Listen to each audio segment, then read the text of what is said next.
You worked in DAP to 2013. Do you want to talk more about that? Yeah, sure. That was a really fun project just between some of my best friends and I that I went to high school with.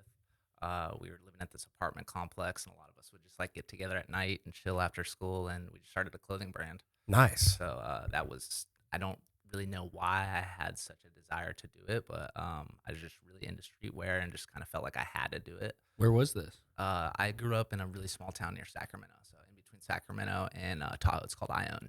Okay. Nice. ION. Also, if you don't mind, can you Yeah. scoot the mic up closer? Yeah, you got it. My bad. All right, sweet. So that was like the beginning of your entrepreneurial journey. Yeah, just trying to make clothing brands. Okay. And did that inspire more ideas as far as what you can do with entrepreneurialism? I would say I was actually already an entrepreneur before that. I was just trying to kind of find my way and kind of merge, what I liked, what I thought the world needed, what I thought would be fun into something. So that was just like my first proof of concept of design, just my own first project, was my own. It was a clothing brand. Sweet. So Yeah. you went from DAP to your own clothing brand to Robles Design, and then VC Visual Concepts. That's a local concept or logo brand out here. Did which one of these really started to have you hone in your craft for graphic design, and like what led you to really starting that and taking that route? Well, Dapt, and then there's another one called The Apology. These were just, collections of projects through my friends and I. Those were the clothing brands that just like kind of just started design for me. Just started making me use the software, just getting loose and having fun with it. And then when I switched into Robles Design Co., that was just me like walking around in my community, like just trying to find any jobs as a freelancer. So Robles Design Co. became, truly like a little graphic design service Nice. that I used that work and that portfolio to come here and get hired at Visual Concepts. So, Robles Design was your first, taking like your first shot at freelance graphics. Exactly. Nice. Mhm. And then, Visual Concepts, local Humboldt business out here. What did Visual Concepts teach you to eventually lead into revision and launching your solo career and business? Yeah. That is a podcast in itself. In short, everything. Okay. Noah was my mentor. Believed in me when nobody else really did, and just his work really captivated me and seemed on par to like people I obsessed with over Instagram. And so I just came here on a weekend trip and couldn't believe like his work was coming out of Arcata. So just I just did whatever I could to just try to bug him, get his attention, see what I could do to work there. But once I finally got in there, he taught me everything. I didn't go to school for this, so That's I cool. went to Visual Concepts University. Nice, yeah, Yeah. VCU. Back to Robles Design. Mhm. Was this where you landed your first paid gig? Yeah. So it was a little bit of I don't know, kind of an all over the place story. So I came here on a weekend trip, saw what Visual Concepts was doing, had a good conversation with Noah, and I don't know if I misinterpreted things, but he's like, "Yeah, man, you're rad. You can work here." So I was like, "Damn, really? Okay." So I just moved here, and guess didn't get enough confirmation through him. So that's kind of why I had to start Robles Design Co. was to just keep my skills sharp, keep learning more. I didn't think I was ready for him. I thought that's kind of why he was making me wait. So I just, learned as much as I could and just got after it as much as I could. That was Robles Design Co. was just grit and dirty, like trying to learn, cutting my teeth, Yeah. just watching YouTube and trying to replicate what people are doing. How long were you doing that? How long were you operating Robles Design before you got taken on at Visual Concepts? For about a whole year. Wow. So I moved here and then like ran out of money after like, I don't know, 2 months. And Dude, you got grit, man. And Yeah. I just did Robles Design Co. That's the only money I had, and I still needed another job to just supplement my bills and stuff. So I started working at Bayside Garden. At the time, they were Water Planet, so local just hydro store.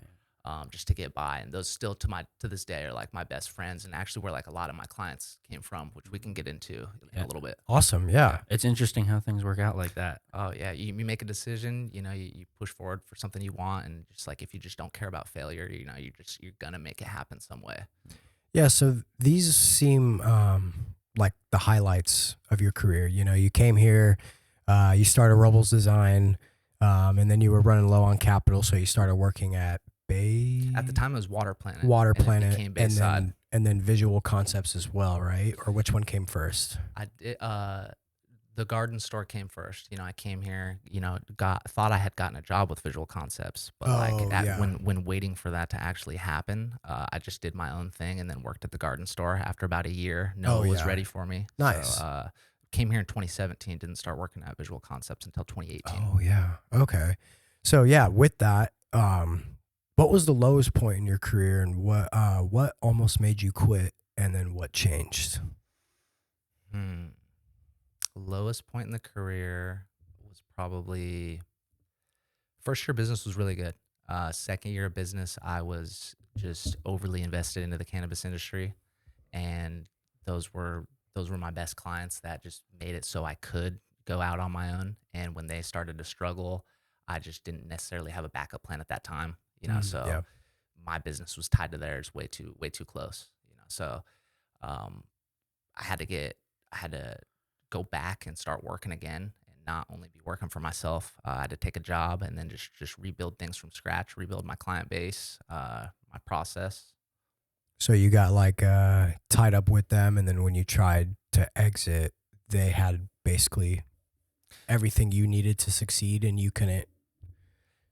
Too much of my work was coming from them. Yeah, when the cannabis industry crashed in Humboldt, a lot of the people that had clients with them, like your business, all those cannabis businesses, they didn't have any revenue anymore, and so they just didn't have the ability to pay for those services. So you had to kind of find a new client base. Absolutely. So you lost all those clients, and then had to start from scratch. Not necessarily. I just went from being just inundated with work, just like couldn't keep up, from like, whoa, people aren't hitting me up like pretty quickly, span of a couple months. Yeah. So Okay.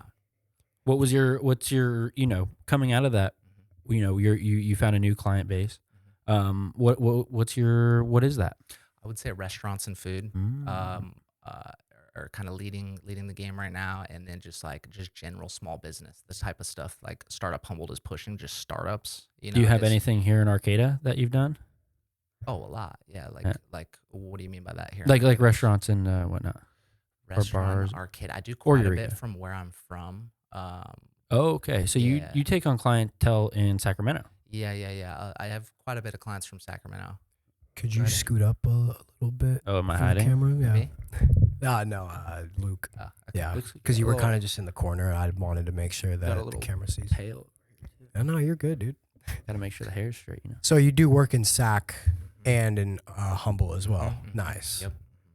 That's Okay. pretty cool. I've been wanting to break into the Bay Area scene because I'm from the Bay, and I know out there I'd be a small fish in a big pond, whereas out here I see that switching from becoming more of a bigger fish in a small pond. And since I'm connected to the SBDC now, it's more of a possibility that if I go down to all the hubs in like Santa Cruz, Santa Clara, Richmond, and SF County, they might have like opportunities for me to do work there. So then I can travel from home to home Oh, totally. and do work out there. So that's an exciting thing I want to explore at some point. So that's pretty cool that you do work out there too. Oh yeah, Yeah. no, those are my favorite projects, or like projects that I grew up around, restaurants that I grew up going to, and like now they're hitting me up to do their stuff. It feels really cool. Yeah, that's awesome. Yeah. Awesome. So with Visual Concepts and Revision, what was tell me a little bit about that transition from Visual Concepts to Revision. Yeah, that was a special time. It was special because I had cared so much about Visual Concepts and getting that job. That was such an end goal, like top of the mountain feeling for How me. long was it? Well, it took me that first year of grit to get the job. And then I worked there for like 4-ish years. Wow. Okay. Why'd you quit? Why did I Or quit? why did That's they a fire bit. That's you? like a big. You have a big attachment to that. Then. I quit because I started to feel a little too comfortable, a little too complacent. Hmm. Um, I was happy and proud of myself at the time, but then kind of remembered myself like as a kid and what I wanted, and to just try to like be entrepreneurial, like have a say in things, do things. Want to work for yourself. Yeah, do things in my own way, do some crazy experiments that's not going to put others at risk. Yeah. Yeah. So Totally. would you consider them like with Revision like a competitor or co-opetition? Like how do you see them? I try to not compete with them, because I don't want to take from them. I only have appreciation for them for sure, and I don't want to get in their way. I think the difference that I've tried to make from them is they're just like a national level printing shop, the design too, but like they're such a they're such a local provider for quick, just event work, stuff when people are in a bind. And I'm not saying their work is rushed. I'm just saying like they don't really have the capacity to sometimes sit and think about something like on a strategy level, Yeah. nitpick it like Yeah. that, which sometimes I do really like, So I think So- that's the difference is going from print to branding. So Yeah, you have that's you have cool. a similar product, but a much different client base.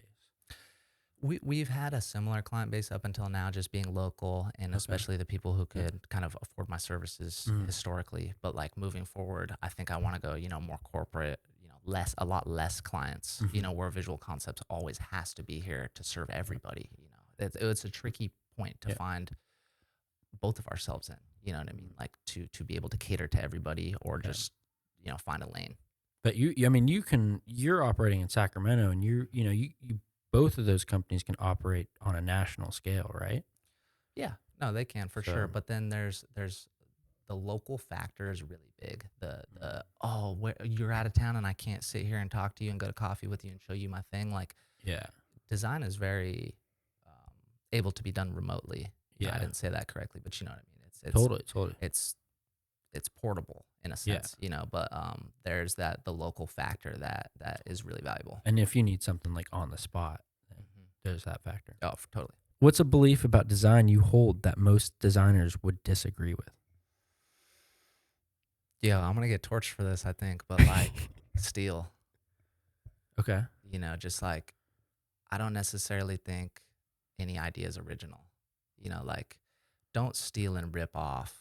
Steal and hide your sources. Like you might see something on a shirt that you love, and it's just like, why do I love that? Yeah. It's like, well, it's got this going on, this going on. Like you can steal ingredients. Just Yeah, don't steal the entire Okay. food. Yeah, You know what I because mean? I don't know if that makes sense. like there's a difference between like stealing and inspiring, and so if it's like inspirational, yeah. then like I agree, that's okay.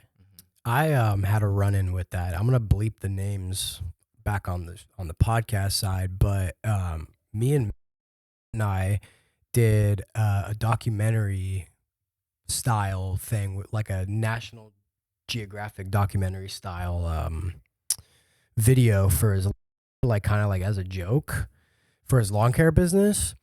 And like a month ago, I think it was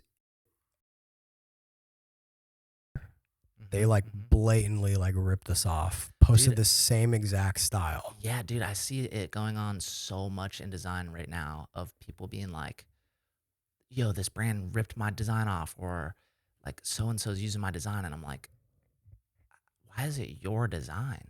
Yeah. You know what I mean? Like, They probably got it off of somebody.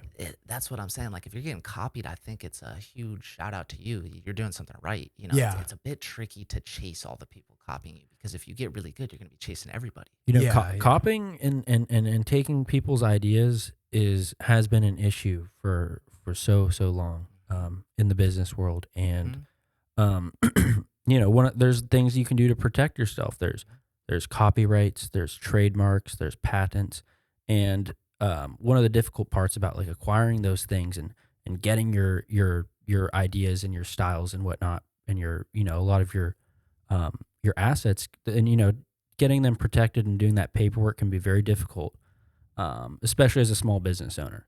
But one of the ways that you can get through that is coming down to the Small Business Development Center, and you can work with an advisor. You can sit down one-on-one, and they can help you work through that paperwork, or that online application process that's very difficult. So that's me shamelessly plugging my Any work. SBDC, if you guys are from any county on the northern side of California, there are plenty of SBDCs to go to. But There's an SBDCs all over America. You can go anywhere, any state, and there's an SBDC there. oh yeah, I was just talking about his specific network. But yes, go to an SBDC. Though they're pretty clutch. Yeah, it's a free one-on-one advertising, or free one-on-one. I'm advertising. Free one-on-one advising here at the Small Business Development Center. So just wanted to mention that for the 6th podcast. Yeah, no, keep I'm gonna doing come in it. and talk to you guys. I need that. Yeah, you gotta figure out a way to seamlessly plug that. Like you almost had it, but then you were broke. Yeah, I no, it's couldn't- okay. Yeah. Well, I just see Tomas like smiling back there, and then Dude, I you just just gotta- couldn't hold it. I was you just just like, gotta go for it, bro. yeah. You I just had gotta it. I shoot the had him shit. in the first half. Yeah. Have you ever felt like your business or event deserves more attention? That's where AAA Productions comes in. We don't just make videos, we tell stories. From small businesses to community events, we also do real estate, aerial videography, and so much more. Let us help you stand out with cinematic content that connects with your audience. So, if you're ready to take your brand to the next level, contact me today using the links in the description, and let's make something amazing together. Thank you, and back to the show. Hey, how has this been sounding, by the way? It's been sounding great on my I end. feel like It's am I, good. too nervous sounding? Because I'm just like a No. Cool. If anything, it just like pops out a little bit because you Yeah. kind of go a little quiet, but It's just like if you talk into the mic like right on top of this, Right on top here, of this thing. Yeah, it Yeah. sounds the best. But if so, the more you drift back, the worse. Like it's not picking up very well right now. Yep. So you want to come up on it like this. I'll just Yeah. stay up in But this you thing. sound you don't sound nervous. You sound good. Cool. yeah, you sound great. Yeah. Yeah, no, you feel a little bit nervous on the mic, especially like, my first few times on the camera. I was definitely like, my heart was like racing, and you can feel it. I still have a little bit of that right now, but at this point, I'm feeling pretty good. I got it, but we're just in this thing. So. Yeah. Yeah, you're doing well though. Yeah. I felt that way for like any guests. Like I was very like anxious anticipating today, but once you came in and like we started talking, I was like, okay, this is gonna be fun, and I was really nervous for this podcast with Dan and John. That one was probably the biggest podcast just because of like who they are, and I was like I was tripping the whole time, and like I was stuttering over my words. No, you sounded all right. I couldn't figure out like what I wanted to ask them. And then I told them that after, and they were like, we didn't even notice, like it was great. So like, I just gotta stop thinking Think so it till hard you about make it. it. Yeah. But yeah, so speaking of business, what is your walkaway number? The minimum you refuse to work below? I would say probably like $500 is really what I want for a project. I can get a little lower, if it's worth it. And a lot of times I don't even need to make money if it's worth it. Somebody's just got to wait. Yeah. So it's having something secure like Cal Poly. I can kind of pick and choose and really chase, what inspires me. So the money is not necessarily a huge determining factor all the time. Yeah. Cal Poly's probably one of your biggest clients, right? That's my day job. Yeah. So I would say, yeah. Did they hire you through Revision?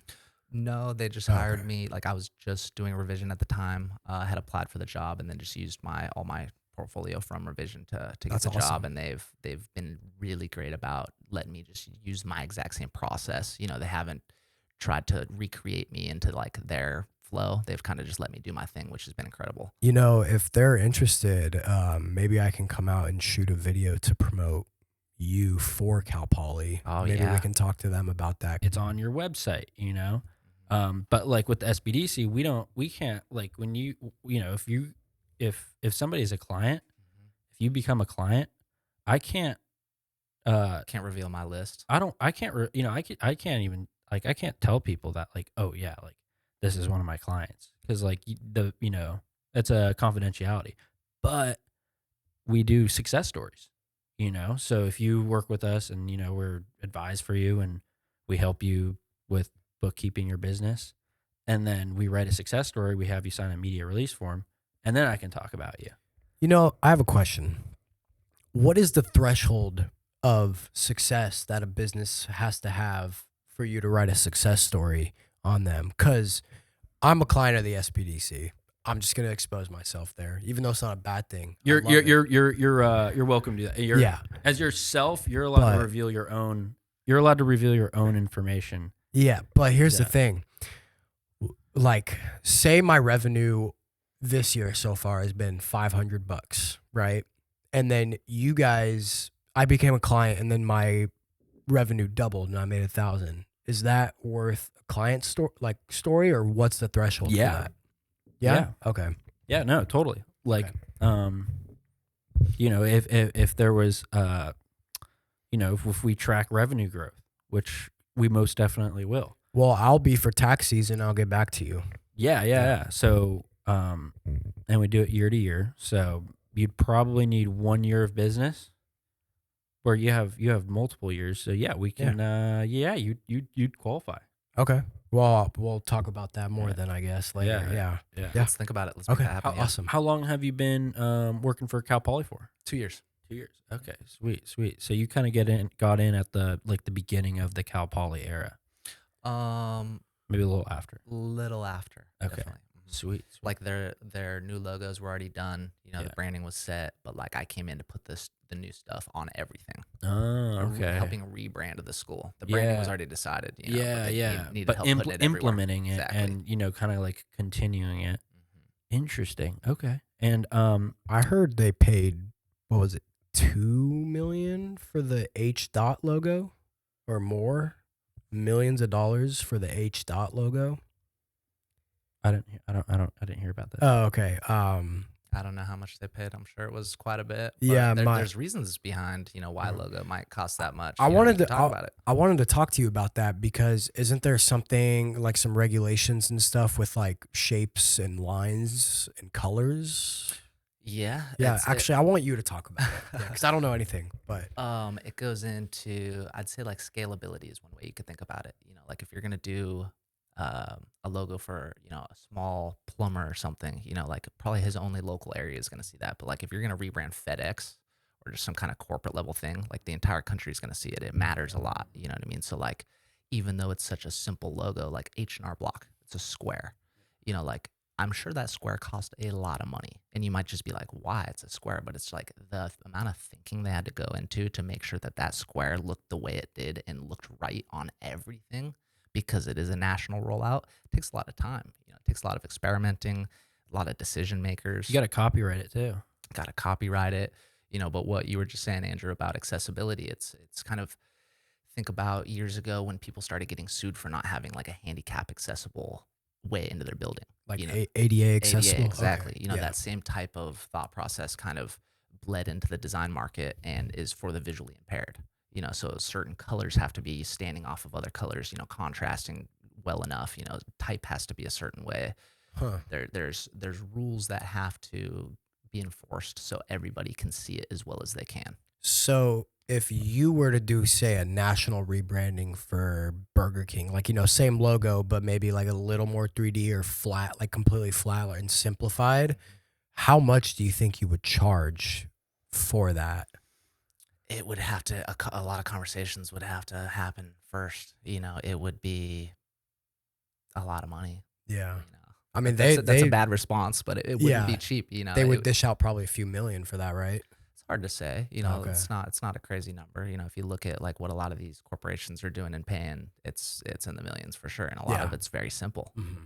Yeah, the whole brand wave where people were simplifying their logos, was that because it was cheaper, or that's just like the modern shtick nowadays? Or I don't really know where I'm going with this question, but No, that's like a good from question. a graphic designer it- perspective. It frustrates like non-designers. Like there was this time when I felt like all my peers were just like, God, they messed that logo up. Like what they do to it, and I'm looking at it, I'm like, yo, it looks way better. Really? But I think the reason people got overly simplified, or like whatever the past few trends were, where like scalability really went into it, And like if you look at the Nike swoosh, it's so simple that it works on a huge billboard, it works on a tiny tag. That one same mark is recognizable and able to be used in so many ways that I think a lot of people kind of followed that trend and like, oh, let me simplify my logo and it'll do me better.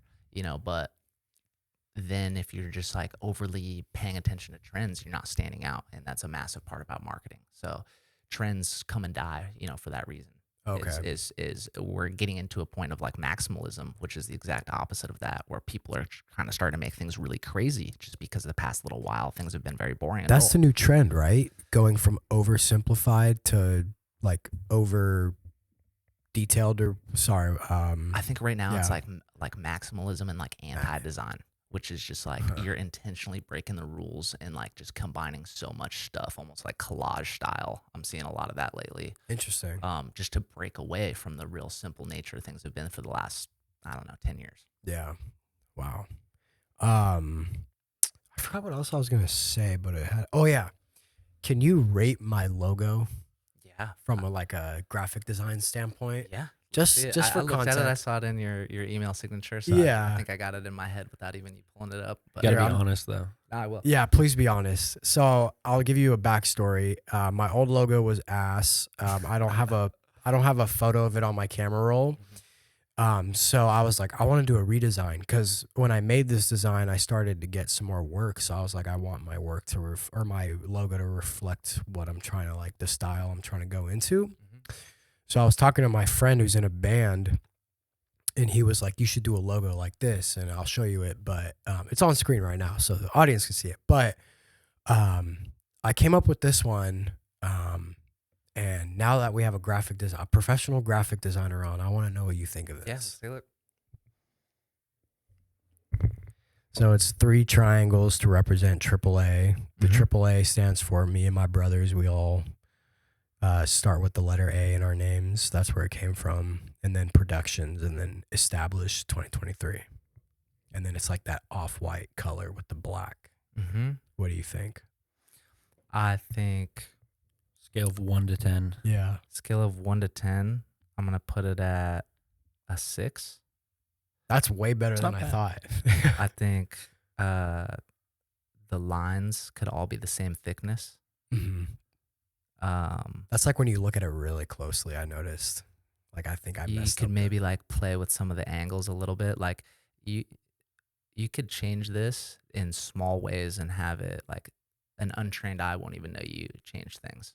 But a trained eye would look at it and be like, okay, that looks a little more polished. Should So I keep the productions at the bottom and the established? I would change that part. That's what brings it down to a 6 for me. I think the little triangle thing, I don't got a problem with that. I think that would have been a lot higher. But just like the way the text is in the EST, I think that's what my problems are with it. Really? That's yeah. all? That's all? Yeah. That's Yeah, I think the triangle's cool. I think if your Instagram picture was just the triangle by itself, I think it would look like a little more premium. wow. Like the text on there, like I'm caught on that.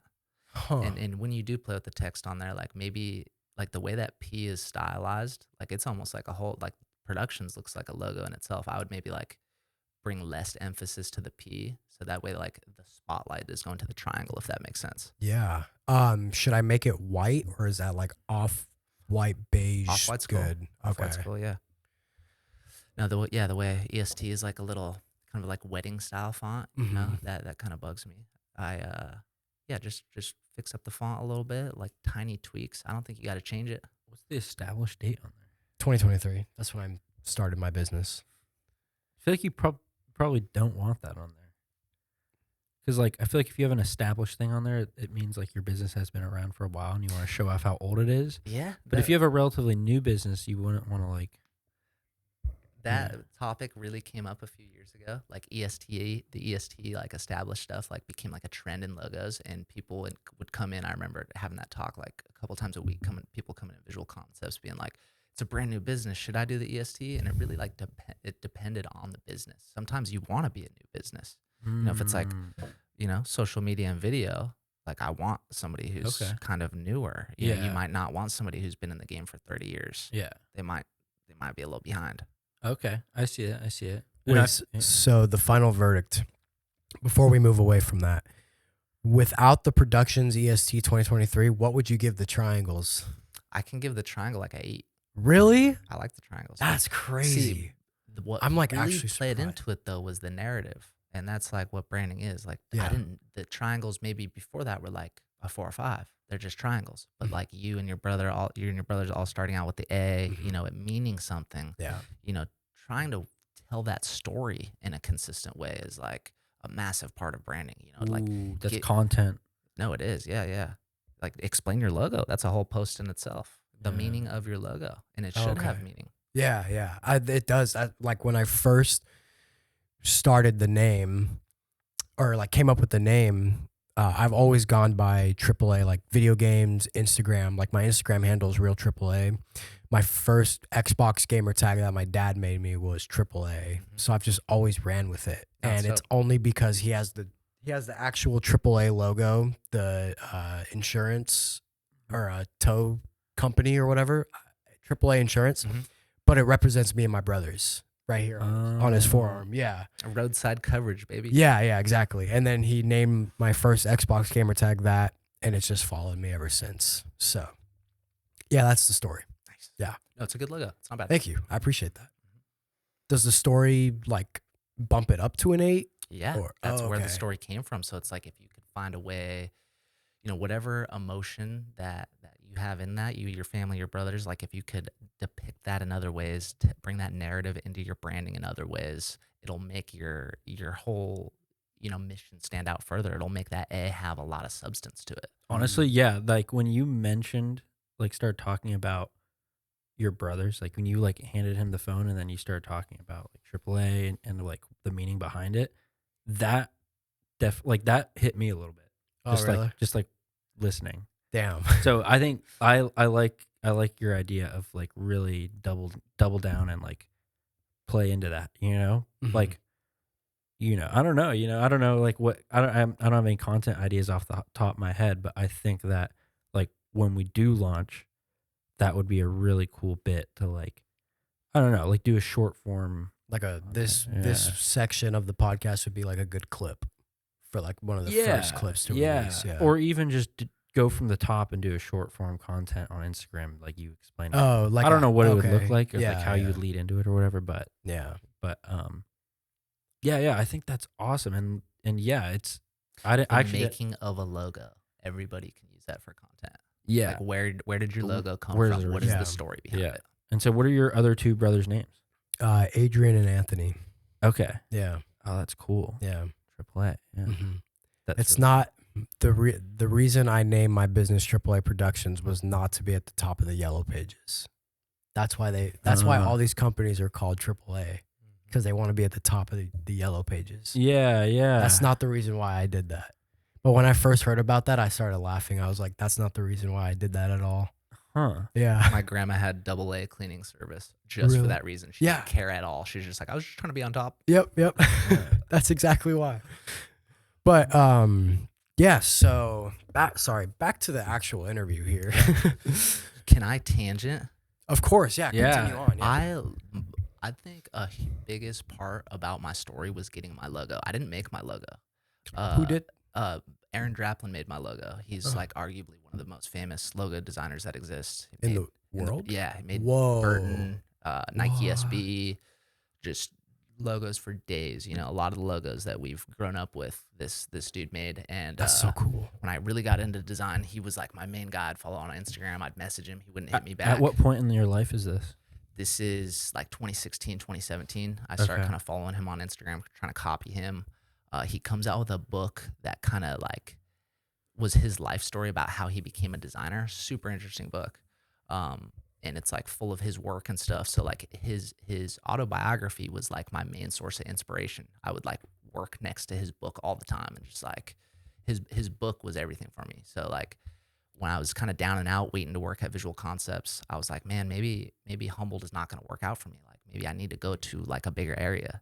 I want to go see Aaron Draplin, this designer that I love. So I take a trip up to Portland, and I would just want him to sign my book. That was my goal.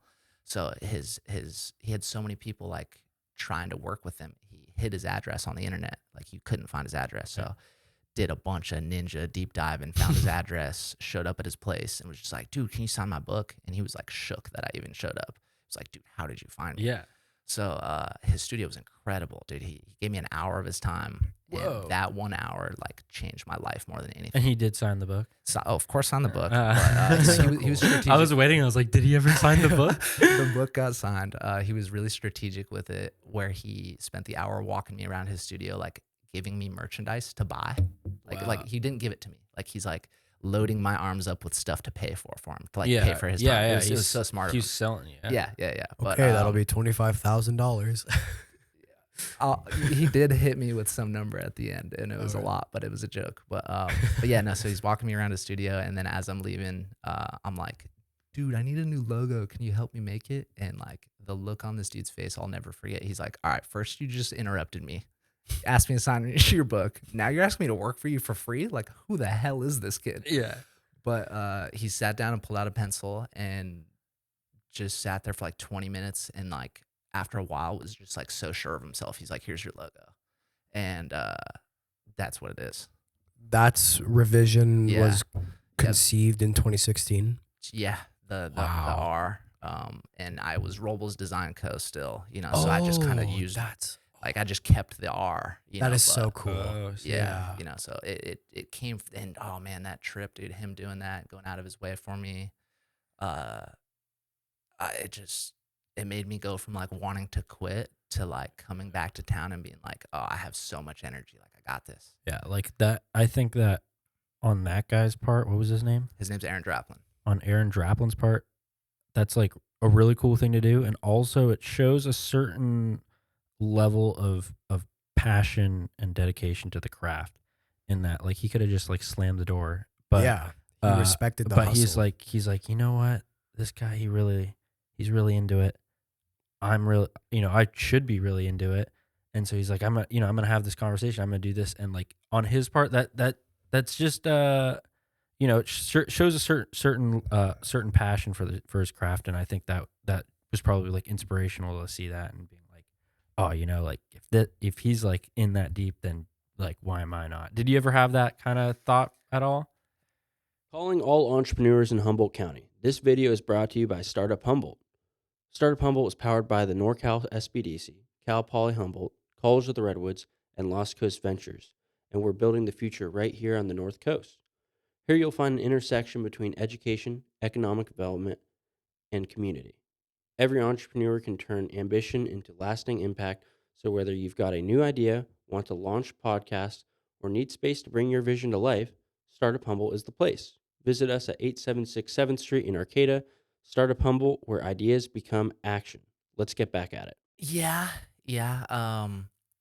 It just him doing that made everybody else take me so seriously. So I kind of had that thought within myself of just like, I'm doing all I can, but I'm not getting taken seriously enough. And then after he, did that for me and I came back to town, people were like, dude, how'd you meet that guy? How'd you get him to do that? Like, Yeah. all right, you got something. We'll listen to you now. So like, Yeah. I don't think I was taken seriously before I really met him. Did you get a photo? Yeah, I got a photo. Nice. Yeah, I mean, That's I so can pull it cool. out. It'll take me a second though. No worries. In the meantime, I want you to give me a before and after story. The problem, your solution, and the result, with or without numbers. Before and after problem.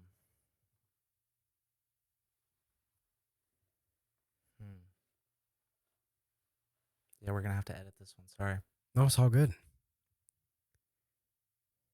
Before and after problem. I would say Heart of Humboldt. I liked going to Heart of Humboldt a lot. I thought I was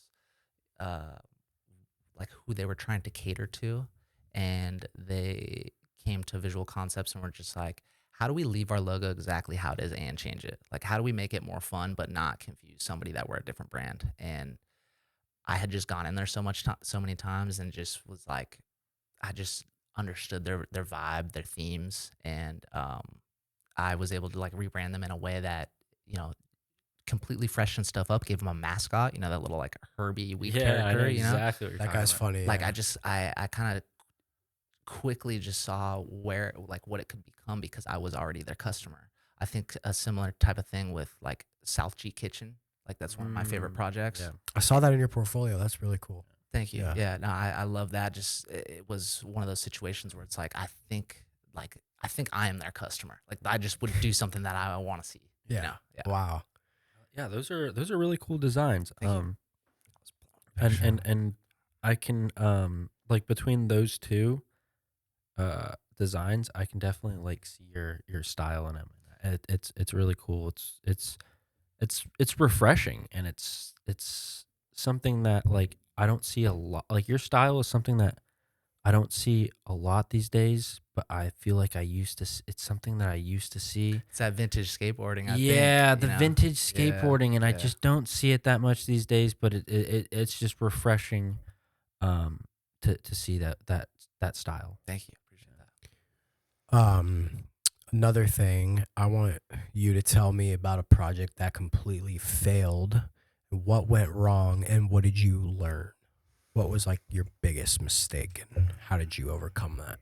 Biggest failure. I would say a project that, and I looked at a couple of these questions too. So this kind of, I can maybe answer a few questions maybe with this one answer, where one project was such a high amount that I had kind of directed the entire month to it, you know, without proper contract. I didn't know this client enough. They were outside the area. And after finishing the project, they're like, we're not going to pay you what we told you we were going to pay you.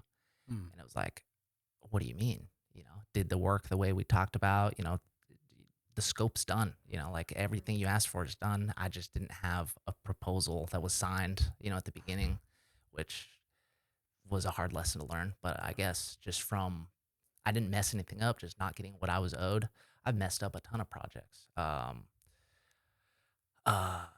I'd say projects that have been my fault would be projects where I'm not a good speller. I misspell things all the time. So having typos and like being like a very green new designer, I thought like speed was everything. So when somebody'd come to me with a project, it'd be like, let me knock this out as fast as I can. And I give it back to him and it's like all spelled wrong. You know what I'm saying? Yeah. So it's like You just confused the IE and stuff and the EI. all of it. It was all spelled wrong. So just like just slowing down and like proofing. Like if you guys are familiar with that term. I Yeah. had a similar experience doing taxes. I did like 2 tax seasons, and you like bill your time per client and per file, and so I was like, and there's another intern, and I was just in this race to get it done. You know, I was you know, trying to get that billable hour, you know, that hours billed down to like the lowest amount, so that like the CPAs would be like, wow, this kid's like quick. He's a wonder kid, you know? And then I ended up like screwing up and like messing up stuff. And then like I had to learn to like pace myself and like, you know, not like prioritize like speed and prioritize like the quality of my product and my craft. And so it's something I learned eventually, but it's something I still try to, implement today with my job. And yeah. I can kind of relate to that, you know, not trying to rush yourself and prioritizing quality. Oh, there's so many good questions on here I want to ask Some you. good ones are tough ones that make me think. What's the most you've ever invoiced for a single project, and why do they pay that much? I'd say close to like 10,000 ish, and they paid that much because it was a lot of material. You know, like I didn't make that much money on the job. You know, that wasn't 10,000 of profit. Yeah. You didn't. What was like? What would you say the expense was on that particular job? On that ticket, maybe like, I don't know, $7,000. You know, so I made, you know, 2-ish. Did you charge them back for the materials? Oh yeah. For Do sure. you do charge back plus 20%? At that time, I think that was like 30. 30%? Charge back plus 30. Oh, okay, nice, yeah. Because I know industry standards like 20 to 20 to 30. Yeah. It depends. Yeah. What you could do. I mean, it doesn't matter. Just kind of see what the going rate of something is. Like if Mhm. you're getting it for very cheap and it's, you know, after your markup, it's still half the price of somebody else, like raise your price. Oh, yeah, I see. Okay. Yeah, like if you buy from a wholesaler, like some material or whatever, and you're like, if I mark this up 20%, it's still 20% of the total cost. Like if they were to go buy it, so I'm gonna mark it up a little more. Oh yeah, Yeah. Okay, that's really cool. What was tell me a little bit about that $7,000 in expenses. What is that made up of? What materials? Those were labels. Okay. Whoa. Just And labels. that was probably, I don't know, 50, 60, 70,000 labels, like for Okay. jars. Oh. Whoa. And do you mind saying like the client or anything? You don't have to. We can bleep it. The client, yeah, maybe you believe it. The client was, Okay. and so weed company, so just hella weed labels. Yeah. Okay. Sweet. Interesting. Mm-hmm. And so, that's probably like, just to run numbers, that's probably like 500, maybe $1,000 worth of design time of just going back and forth. So that's all profit. Like my design times are always profit. yeah. But then the markup on the labels themselves, and then the time to drive them over to them and stuff like that. So just the biggest overall profit I've made from a project is like, I'm a low ticket guy. I try to market to small businesses who typically don't have much money. My biggest projects have been like $3,000 probably. What I mean? But just like, that's all design time. Cal Poly is essentially like a giant client that you work with. They're my day job. Yeah. So bigger than that. They're Is that an employee gig or Yeah. Okay. Yep, full time there. Nice. Yeah. I'm also like at the SBDC, we're hosted by Cal Poly Humboldt, so like I also do like submit my timesheets through Cal Poly Humboldt and whatnot. Mhm. Yeah, no, I didn't get to make the logo. The guy who sits next to me made it, but I do a lot of our logo work. So I thought I was going to be able to do Startup Humboldt logo. For a startup, right? Yeah. Yeah. Oh, Yeah. that would That's been like so cool. That's like the first thing that he said when we introduced each other to each other. He was like, "Yeah, so it hit someone else's desk. yeah, Yeah. It usually would hit my desk. It just happened. I couldn't take it on Yeah, or something. yeah. But I typically would have done that. Yeah, That is so cool. What's your team size? Team is, we got a really dialed in team. There's only 3 designers. We have kind of 2 lead designers, Serge and I. He takes on photo work. I take on graphic work. And then we have a third guy who's just kind of like set up for print. He's Okay. moving really quickly. Serge and I are kind of moving slower. And then we're the only 3 designers. The marketing team has, our boss, Kristen Segaman Gould. Shout out to her. She took a chance on me. She's creative director. We have a video room. We have writers. So our team's probably got about 15, 20 people on it. And working at Cal Poly Humboldt and still operating your entrepreneurial venture on the side, has there been benefit from the Cal Poly gig to has that helped secure other clientele outside of Cal Poly? Not really. No. really? Yeah, no, not really. A little bit, some people that I know through work be like, "Oh, hey, can you help me with something?" Okay. So not really. Yeah, it hasn't led to a lot of other work. I'm really Okay. kind of too busy from that. I could and imagine. Yeah, the I'm end of like, the day, I'm, like, now I'm like drained. thinking like, dude, you're doing revision on top of Cal Poly Humboldt. I'm like, man, maybe I should start doing something like outside of my day job. I mean, if you can, Well, I guess that's what this is. Yes, it's Yeah. this, bro. you're doing it. Yeah. Yeah. I don't know if this is controversial, but for some reason I feel like it is, and it can be. What's a cliche design choice in Humboldt you refuse to use, and why? Ooh. I wouldn't say it's cliche. I would just say certain designers have their style that like it's recognizable, so I just want to go a different direction. Yeah, there's some brands out here that I'm like, oh, I know exactly who their logo was done from. That's kind of cool though. Yeah, It's super tricky from the designer standpoint. That's almost your goal, is to create something that has a recognized look, to not have to think so hard when somebody comes to you. So it's such a double-edged sword. It's, you want every project to be unique, but then how much do you want your own stamp on it? well, people will pay for the style too, right? Like if they come Yeah. to like you, they want your style, or if they go to somebody else, they want their style, right? No, for sure. And I've tried to kind of not have a style. I want each project to just be depicted of the business itself. Yeah. I don't want my stamp on their thing. So Yeah. I think maybe that's something I've really tried to intentionally differ myself from the local community is to not have a style. Let each project speak for itself. Yeah, because I was going to say, if I had to choose between other graphic designers and you, based off what I've seen from you, yes, it's all different, but that like sleek and modern look, which is what I'm going for, I would go to you if I'm like, hey, I want a logo refresh. Or if I'd known you at the time, hey, I want a logo rebrand. Like, can you help me figure out something like this, like what I came up with? And I don't know why. I think it's honestly just like, I guess you have a different style from some of the other people who I wouldn't go to versus you, if that makes sense. You know, Yeah, like appreciate looking at Revision, it's sleek, it's clean. I would want something like that too. Thank you. Yeah.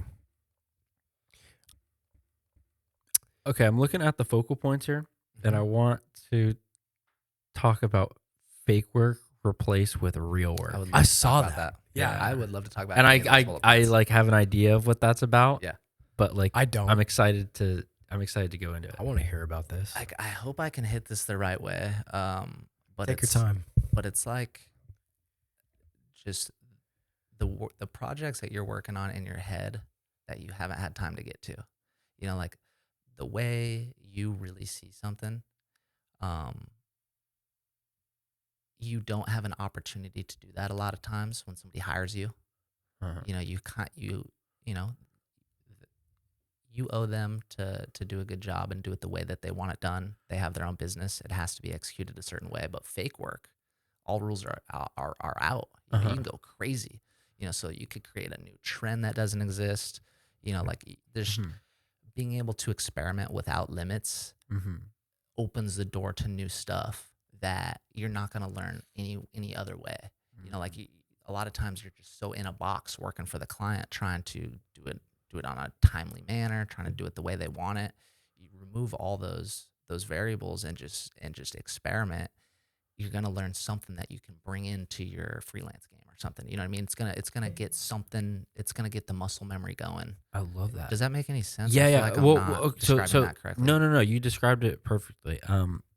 For my senior year of school at Cal Poly Humboldt, there was this thing called Startup Saturday, and you basically, create a business idea on the spot. You form a team, and so I was like, I'm not, this is just for fun, I was like, and I was almost like going into it kind of like nonchalantly. I don't know why, but as I got into it, I was like, why not? I'm just gonna get into it. I'm gonna have fun. I'm gonna see it as like practice. This isn't a real business, but so I can just do whatever. I can say whatever. I can just like make financial projections, and they're mine to make because there's no boss telling me what to do. And so I just went for it, and we ended up like winning, and the business actually started. What was it? Humboldt shredded cardboard. Okay. Now that I've done this job for a year and a half, my projections were like so shot. Like, I don't know what, like looking back, I'm like, what was I, Are you guys running still? I think they still are operational. I haven't caught up with them in a while. Huh. I ended up like, after the competition, I ended up like getting a job here and, just being like, oh, well, I got a day job. I can't really invest my time into that, which I probably could have. I don't know, but it made me when you were talking about like, fake work. I love how like that fake work for me, and like a lot of other projects I did in school helped me transition to the real work. So I love that. I love that take on fake work, and I think it's so valuable. And people do take, they don't see the value in fake work, and there is value in it, and I love that you were able to point that out. And I think it goes in like layers too. Like, I had to make a fake portfolio to get hired at Visual Concepts, but then Visual Concepts replaced my portfolio. Yeah. Then I had to make like a fake Visual Concepts portfolio to do revision. Yeah. What I mean by that is like I was hired to do those projects at Visual Concepts a certain way, Yeah. but I had to tweak them to like find my own lane within revision. Yeah. So it's like fake work, real work, fake work, real work. It's like a staircase to me. Yeah. Totally. I kind of had to have like a little bit of an imposter syndrome here with like, working with my first clients. I think for them, like, I was like, well, I've never done this before. And so I kind of had to like be like, use my, Startup Saturday and these other examples of fake work, which I mean, I took very seriously, and, I actually did those things. So I was like, yeah, well, I did this, this, and this, and this is what and I did my best. But there is a little bit of like an imposter syndrome, and you kind of have to just run with it until you're in it, Oh man, I've battled it. People who know me, they've heard too much about it. I love that. That's so like, and like that's the way you have to do it, like if you're in high school and you're 16 and you're applying for jobs and you're like going to like your local burger shack and you're going to be a server, just tell them you have serving experience.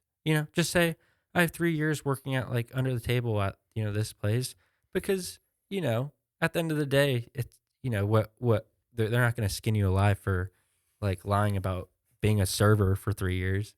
So I'm not saying go out there lying on your resume. That is not what I'm trying to say. I think you should. I'm saying that you can bend it a little bit Yeah, in your favor. Yeah, totally. Just like the stockbrokers.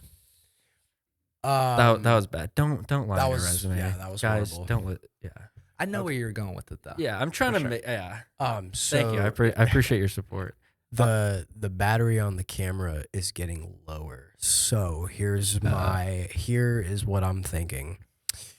We can either run through this quickly. Yeah. And there's then- only one thing on here that I want to go for. But before you do that, we can stop rolling cameras and do audio only as like an audio only exclusive. And How do we know this is dead? it's still probably got 1 or 2 bars. I can't really see it, but All right. I say Just one bar? okay. okay. Yeah, then it's gonna be dying soon. I say we just go until the clock's out. Okay. I say we just go. But then transition into audio only.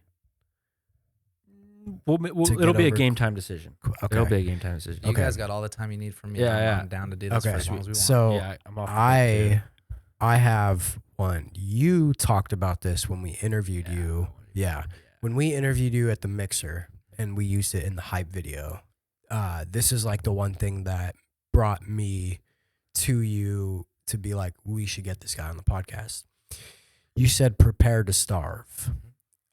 You go from having something, regular checks, everything, to having nothing.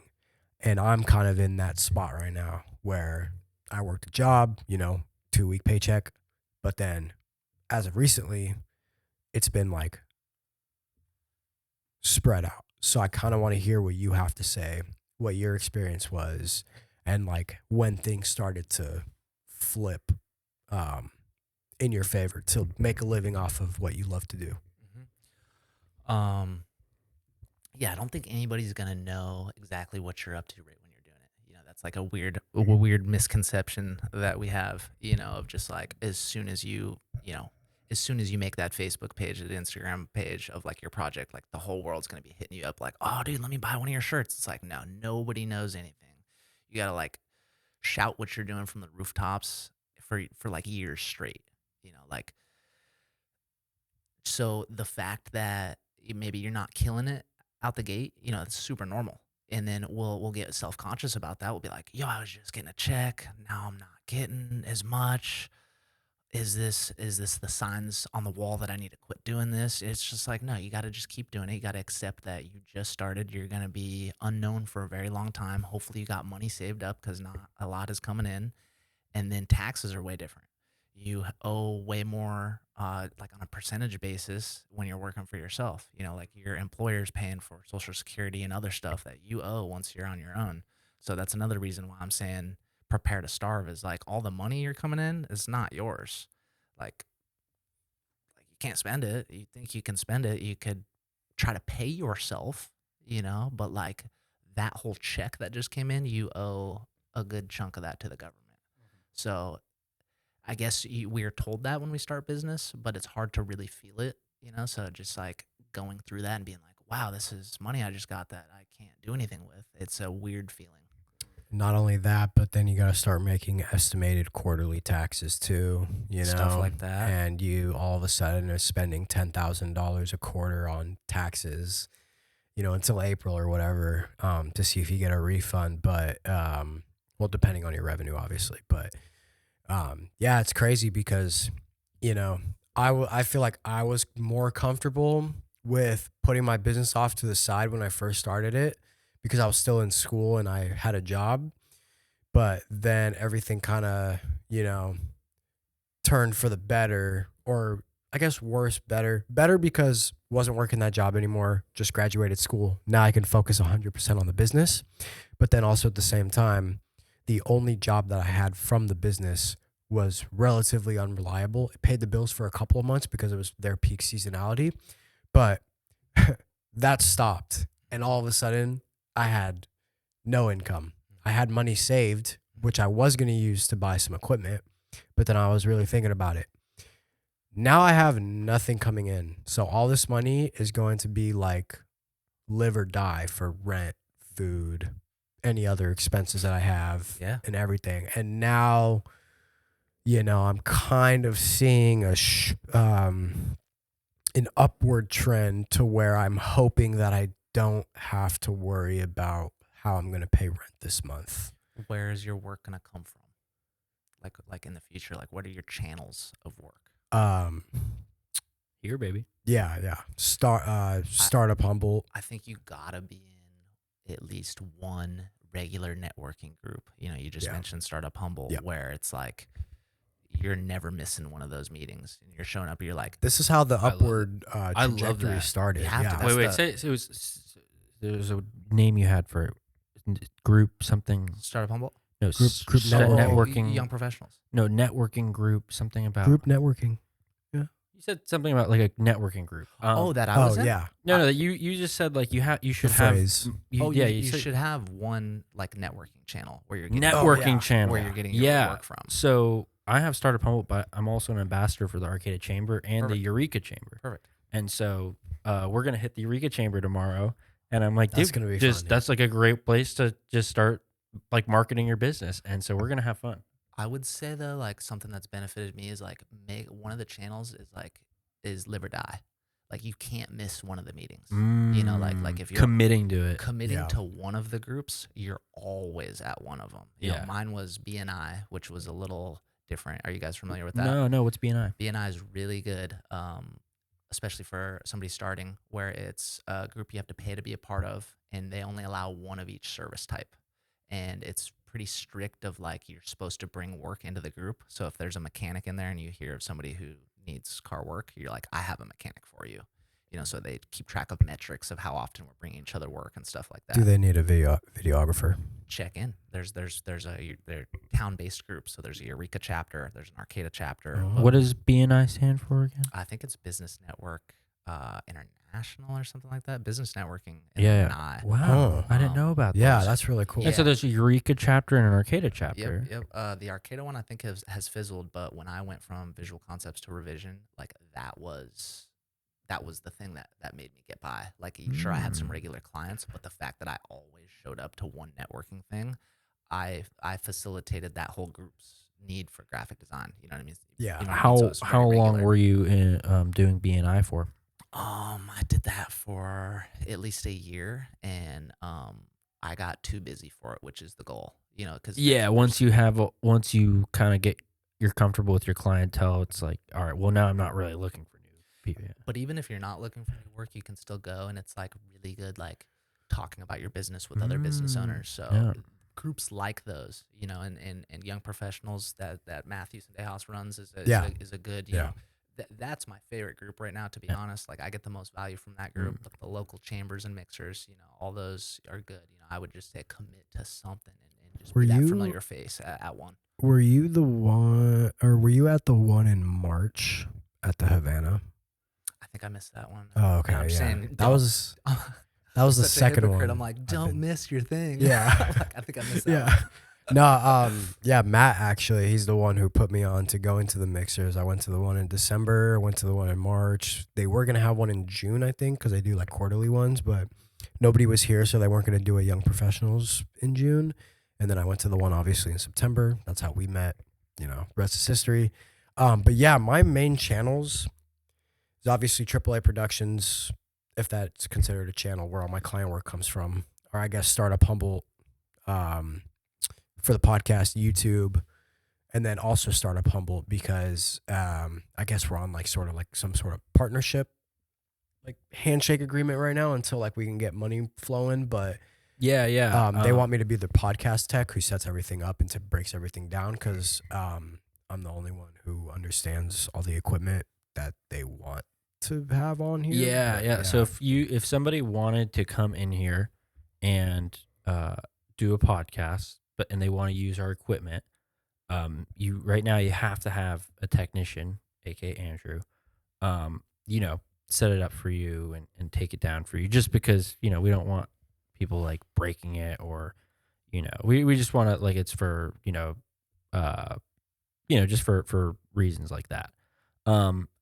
You can come in and bring your own equipment, which is what we have people do. And so, that doesn't require a technician. But if you want to use the equipment here, you have to have a technician. And 'Cause some of it's my equipment. some of it is equipment, in that, like, most of it is donated from CR. But, like, Well, it's like a good mix. yeah, it's a good mix. But there's like parts like the SD card that, we don't even have an SD card. So, but yeah, basically we're renting out this podcast space that we're in right now. So if you are in Humboldt County and you want to have a podcast, you can come into Startup Humboldt and we can host you here. It's a 1 hour podcast segment. If you go over, it's not a big deal. And right now the rate is $100. So we'll charge you $100. You'll come in, you'll have 1 hour of podcasting time. You can book the time. And yeah, it's a new service that we're offering, and it's new to Humboldt County. And so we're really excited to be doing that. Yeah. So that would be one of my channels, is monetizing and getting sponsors for the podcast, which that can in turn help upgrade equipment, upgrade the studio, etc. And then another sub channel would be being the podcast tech. And then Startup Humboldt helping me out with getting clients and managing clients and projects and stuff, and just seeing where that goes. I had another one in mind, but I forgot. It's another thing you might be able to try too is it seems like you're just like opening up your doors, like metaphorically. You're just like, Yeah. I'm down to take on podcast and video clients. What if you go to somebody who always needs them, niche down? Yeah. That's kind of how I got involved with the cannabis industry. Is like I knew they needed stuff printed, so I just started going to people directly. So I was open Yeah. for work, but then I was also attacking specific people. Yeah. My big goal has just been wanting recurring work. Me and Startup Humboldt and I structured the deal to where this would be recurring work. Because I don't want to just do 1 month here and then I gotta wait 6 months to do another gig. Like I want it to be stretched out as thin as possible, I guess, and then stack that with multiple clients that'll hopefully turn into long term. I just actually signed a client who after this month wants to do retainer, which would be my first retainer deal. So I'm really excited about that. So just kind of getting those and keeping it consistent, so I don't ever have to worry about rent again, or and just keep growing from there, and just being able to do more, reinvest into the business, look into building a team of people that I can help strengthen their skills while we build something together. That's like my overarching goals right now. I've really struggled with that myself, like if I incorporate a team or not. Like there's been times where I've tried to work with other people, and for me, it just hasn't worked that great. Like maybe I need to try it again. But yeah, knowing when to build a team, that's an interesting place to be at. Yeah, I want to, build a group of like-minded folks to run the podcast with me. Help me set up, break down, film, watch the cameras, edit, do the clips, do all the posting, and I'm just like the host. Like what you were talking about earlier, where you want to offload your work and become like the overseer instead of like the worker. That's how you framed it, right? Yeah, a little more creative direction. Yeah. But then what you kind of just said reminded me of like something I left out with it, where I want it to be like a house of individual freelancers. Yes. Like I don't the hub. necessarily want Yeah. it to be like under one business, but it's like you go to the whole group, almost like I don't know if Startup Humboldt had access to us. You know, we've got a designer, we got a videographer, Yeah. somebody to handle copywriting. You know, Yep. just like a small group of freelancers that all kind of can work interchangeably. Yeah. Would be something I'm interested in building in the future. Yeah, that's why when you were talking about doing the vendor type of thing for videography, and like maybe we can work together on a project too with Cal Poly, but I like that idea because you know, stacking the thing, like the gigs up and having, you know, like recurring work and, you know, always being busy. Cause that's one thing that I've been really trying to do is just constantly stay busy. And now that, you know, I've signed a couple of clients working with startup, doing the podcast, now I'm running into a problem I never thought I would have, but project management, time management. So I'm really working on that right now. I'm going to be meeting with an advisor who we're also having on the podcast next week as well. Awesome. I'm gonna listen to that episode. I'm gonna try to. Yeah. Yeah, he wants to do a YouTube collab as well. So like, you know how you can do the collabs on Instagram with 2 different profiles? You could do that now on YouTube. Nice. So that's going to be really cool. If you're interested in working with a marketing advisor, he's definitely like a really good. You know, he's helping a lot of very passionate entrepreneurs that might be a little bit behind with their marketing. Transition into, you know, the 21st century and really, you know, really bring, bringing these successful businesses into the modern day marketing scene. And so it's really cool that we have him.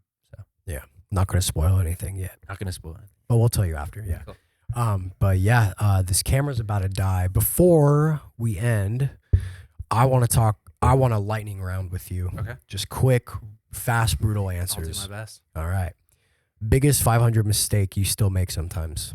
Biggest what mistake? $500 mistake you still make. Typos. Best $5,000 decision you've ever made. A lot of fives. Yeah, a lot of fives. Chat GPT. Shoot, this is supposed to be lightning round. Best $5,000 decision. Not going to college. Will you raise your prices next year? Yes or no? Yes. One local business you think is nailing their branding. Dick Taylor's. Dick Taylor's. Okay, closing challenge. If a small local business gave you $3,000 and said, "Get me more foot traffic by December," what's your 3-step plan? Foot traffic. We're gonna evaluate their logo. That's the hub. You know, everything's gonna bleed off the logo. So I'm gonna take a look at that and their branding. I'm gonna see where they're putting it, how they're spending their marketing money, and then really focus on the website. Okay. All right. Any final advice to the audience members? Final advice. Let me steal this real quick. No worries.